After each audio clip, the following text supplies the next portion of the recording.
เห็นเงียบฟาดเรียบไปบ่มียั่ง14-0ทีมฟุตบอลจากประเทศลาวถล่มทีมจากจีน3ทีมอัดเข้าไปทะลุเข้ารอบแน่นอนแบบนี้ทักทายสบายดี FC แฟนคลับมาพบมาพ่อกันคลิปนี้มีเรื่องราวข้อมูลข่าวสารเกี่ยวกับ แวดวงการกีฬาแวดวงการบานเตะของประเทศเฮาเนาะ ขอให้ถึงแม้นว่าทีมชาติชุดใหญ่ของพวกเฮาบ่ประสบผลสำเร็จบ่ได้ตามที่หวังแต่ว่าช่วงหลังๆนี่นับตั้งแต่เปลี่ยนมาเป็นโค้ชเกาหลีโค้ชเกาหลีก็จะเห็นได้ว่าไปแข่งขันอยู่ม่องใดก็ไปสร้างกระแสฮือฮาให้ม่องนั่นทีมยักษ์ใหญ่ในระดับอาเซียนบ่สามารถมาตบทีมชาติลาวเฮาไปกินง่ายๆสมัยก่อนเฮาก็เป็นทีมที่แจกแต้มมาตกใส่สมัยนี้ก็ค่อนข้างว่าบ่เอิ้นว่าทีมแจกแต้มแล้วล่ะจะมีโอกาสสามารถแบ่งแต้มจากทีมยักษ์ใหญ่ในเอเชียตะวันออกเฉียงใต้ได้แต่ว่าสิ่งที่มันเฮ็ดให้โลกฟุตบอลหรือว่าโลกบานเตะเป็นกระแสฮือฮานั่นก็คือทีมสโมสรพวกเจ้ายังจำได้บ่ WIG นาคาซึ่งเป็นทีมน้องน้อยปลุกจิตสำนึกฝึกฝนรอหลอมตั้งแต่อายุ 5-6 ปีขึ้นมาซึ่งปีกายนี้สร้างประวัติศาสตร์คั่วแซมได้โล่รางวัลบ่ต่ำกว่า48ครั้งแล้วท่านผู้ชมถ้าจำบ่ผิดนะรุ่นอายุ10 ปี11-12 ปีท่านผู้ชมแล้วปีนี้ก็สร้างกระแสฮือฮาเส้นเดียวกันโอ้โหเนาะปั๊บมากซิดเลยว่าสั้นเดเยาวชนลาวอยู่12 ปีจากสโมสร WIG นากาสนะอยู่12สโมสรต้าเหรียญจากสปป.จีนเจ้าภาพแบบขาดลอย14-0ว่าสั้นในการแข่งขันบานเตะรายการอ่านว่าจังได๋เนาะบ่นี่เนาะ เป็นภาษาอังกฤษรายการอีหยังก็อย่าเรียกซ่านผู้ชม New Year Cup 2016ในระหว่างวันที่2หาวันที่5กุมภาพันธ์ช่วงกำลังแข่งขันอยู่2026นี้ที่นครเซี่ยงไฮ้สปป.จีนซึ่งอยู่อยู่12 ปีสโมสร WIG นาคาอยู่กลุ่มดีว่าซั่นเด้อยู่12 ปีสโมสร WIG นากาลงแข่งขัน3นัดชนะรวดนัดที่1ว่าซั่น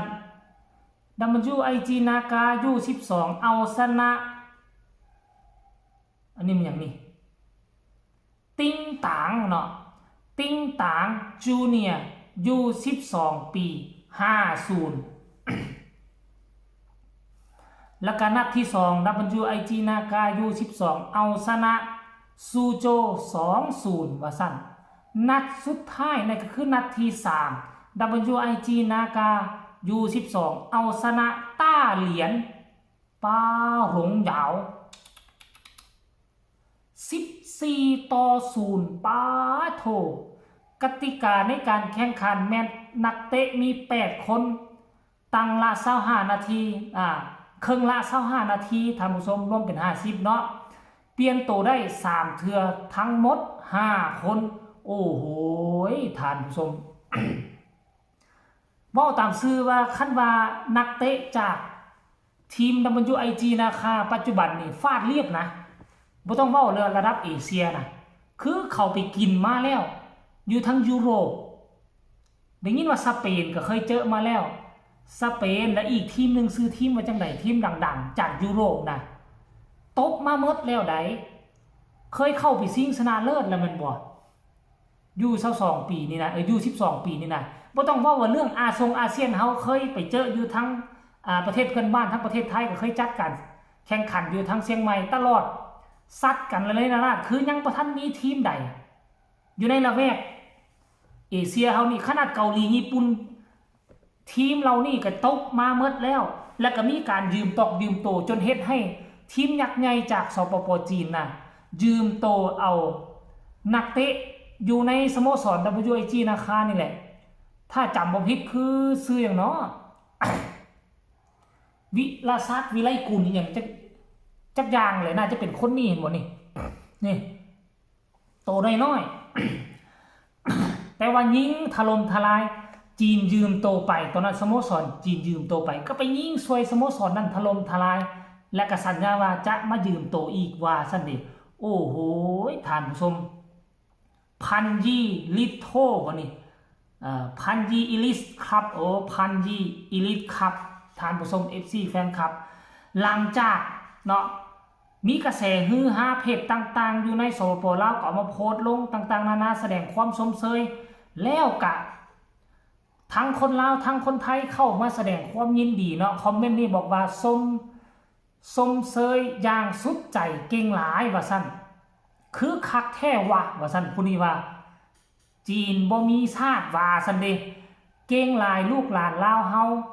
รักษามูลเสื้อต่อไปสมเชยทุกคนเด้อว่าซั่นเด้คอมเมนต์นี้บอกว่าปานตีสนุกเกอร์เนาะว่าซั่นอยากเห็นทีมชาติสุดใหญ่แบบนี้เด้ว่าซั่นเก่งหลายนาคาน้อยสู้ว่าซั่นนาคน้อยเก่งหลายเด้อว่าซั่นป้าโธสมเชยเป็นพิเศษหลานทุกคนเก่งหลายสมเชยหลานน้อยเก่งหลายเนาะอันนี้ก็ว่าสมเชยหลานน้อยมักเพชรขี้หนูเก่งหลายสมเชยเด้อว่าซั่นท่านผู้ชมตั้งแต่ค่อยเกิดมาค่อยยังบ่เคยเห็นทีมชาติลาวชุดใหญ่ได้เข้าพบนายกรัฐมนตรีก็จะได้เห็นแต่เด็กน้อยนี่แหละจากสโมสรนาคาน้อยนี่แหละ WIG นาคาแล้วเขาเจ้าสร้างผลงานมานี่ตั้งแต่อยู่9 10 11 12แล้วปีกายนี่U12ก็จะกลายเป็นU13 U14แล้วอนาคตพวกเจ้าคิดเอาเบิ่งคันท่าหากว่าสโมสรเรานี่และเด็กน้อยรุ่นนี้ใหญ่ขึ้นมาเป็นU16เป็นU17 U18 U19สโมสรนี่ก็จะส่งเข้าไปเตะกับในระเบียบอาซีของพวกเฮานี่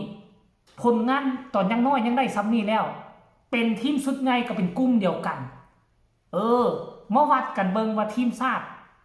กับทีมสโมสรอันใดจะไปได้ดีกว่ากันอันใดจะประสบผลสำเร็จได้ไวกว่ากันท่านผู้ชม FC แฟนคลับ